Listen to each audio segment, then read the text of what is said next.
Hey guys, welcome back to another episode of How to Rip. In today's video, we're going to focus on your summer skill set and how you can make the most of summertime waves.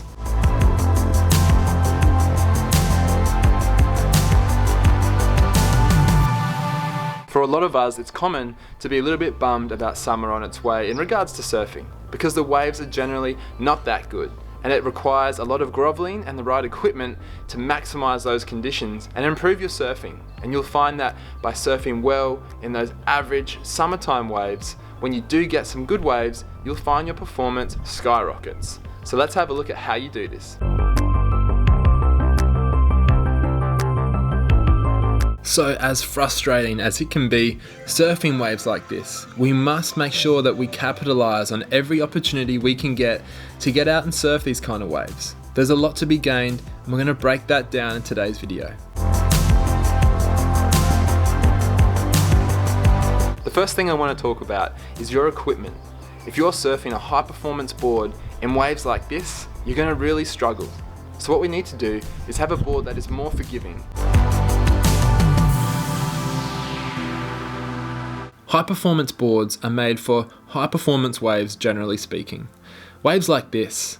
These boards are made to control speed rather than generate speed. As you can see, waves like this will give a surfer a huge amount of speed, and so a surfboard needs to be made to control that speed. Now, while some of the pros out there will be able to surf high performance boards in small waves, for the average punter like you and I, we need to have something that makes life easy in smaller waves. High performance boards allow surfers in waves like this to control that speed, to perform maneuvers in critical sections like that. These boards are longer, they're narrower, and they're thinner, and they have a lot of rocker. More rocker allows these boards to fit into waves that have more shape.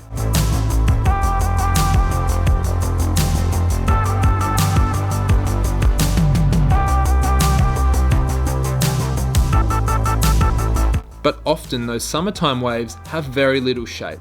This is where we can look at boards that are made from an epoxy construction. These boards feel more buoyant, and they sit on the surface of the water. And so sometimes when the waves get better, surfers can complain that these epoxy boards feel chattery and they bounce around on the surface. But for waves like this that are a little bit smaller, that feeling of sitting on top of the water actually helps. It means you can generate speed quicker, it means you can perform moves with less speed, but it still gives you the opportunity to perform good turns when presented with good sections. So for smaller waves, we're looking for boards that are shorter, thicker, wider, and flatter. And when it comes to fin setups, I would strongly encourage you to try whatever you can. Try a twin fin, try a thruster, and even try a quad.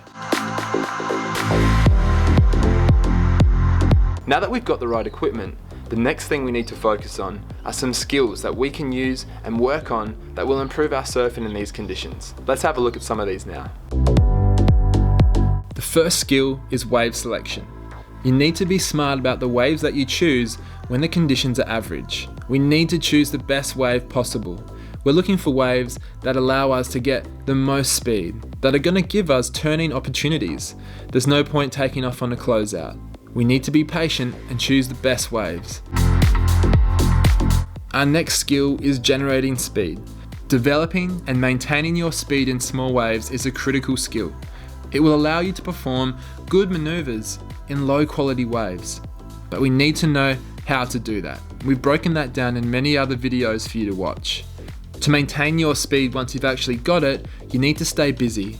And to do that, a surfer needs to go rail to rail as often as they can. This will allow the board to maintain its speed. But when you're not presented with those opportunities, we need to cut back. This is our next skill.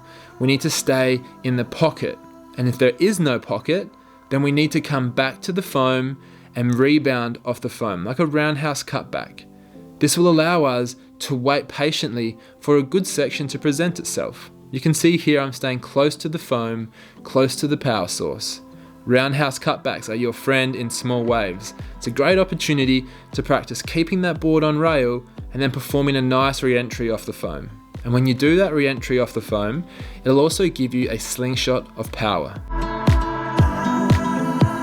And when waves give you the chance, you want to stay close to that power source. As you can see here, I'm trying to stay as close as I can to the whitewater because it gives me more critical sections, allowing me to perform a variety of maneuvers with more speed.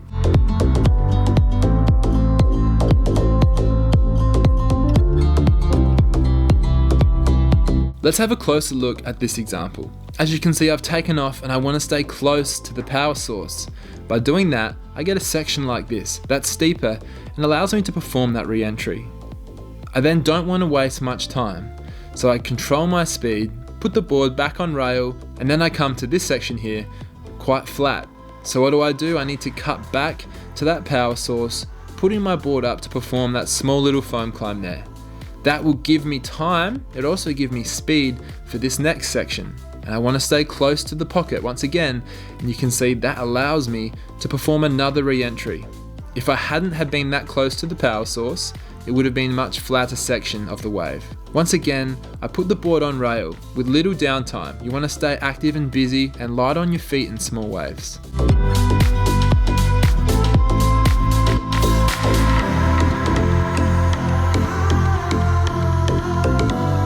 That leads us to our next skill, which is being opportunistic. Take every opportunity you can to practice.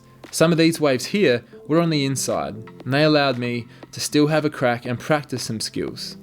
And if you do all of this in your surf sessions, hopefully you'll be maximizing the most of your time and improving your surfing.